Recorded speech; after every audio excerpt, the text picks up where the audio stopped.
الحمد للہ رب العالمین والصلاة والسلام علی سید المرسلین اما بعد فاعوذ باللہ من الشیطان الرجیم بسم اللہ الرحمن الرحیم۔ آج کی ہماری حدیث کا عنوان ہے عہدہ طلب کرنا کیسا، عہدہ مانگنا کیسا۔ حد صحیح مسلم شریف کی حدیث مبارکہ ہے حدثنا عبد الرحمن بن سمرۃ قال قال لی رسول اللہ صلی اللہ تعالی علیہ وسلم یا عبد الرحمن لا تسأل الامارۃ فإنک ان اوتیتها عن مسألۃ اکلت الیہا وان اوتیتها عن غیر مسألۃ اعنت علیہا۔ عبد الرحمن بن سمرہ رضی اللہ تعالیٰ عنہ بیان فرماتے ہیں رسول اللہ صلی اللہ علیہ وسلم نے ارشاد فرمایا، اے عبد الرحمن، امارت طلب نہ کرنا،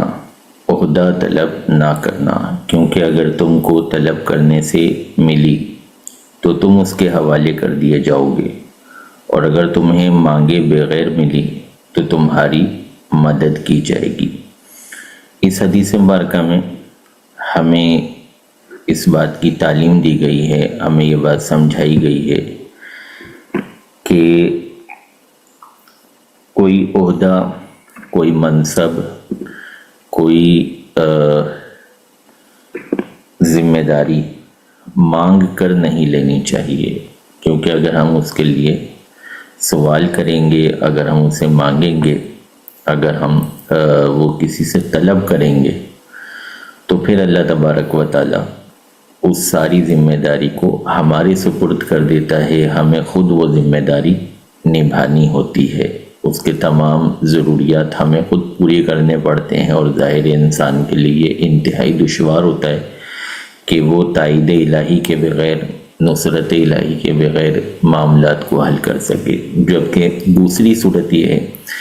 کہ اگر وہ سوال نہیں کرتا، مانگتا نہیں ہے، اور اسے وہ ذمہ داری مل جاتی ہے، وہ عہدہ مل جاتا ہے، وہ منصب مل جاتا ہے،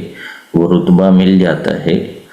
تو وہاں پر اللہ تبارک و تعالیٰ کی طرف سے اس کی خصوصی مدد کی جاتی ہے۔ تو ہمیں کوشش کرنی چاہیے کہ کہیں پر بھی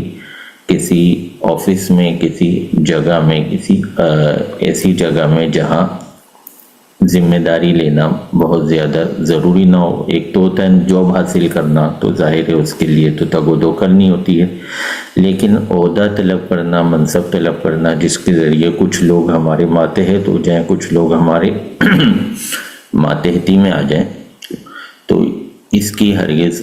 خواہش نہیں کرنی چاہیے، اس کا ہرگز اظہار نہیں کرنا چاہیے، اس سے بچنا چاہیے۔ اللہ تبارک و تعالی ہمیں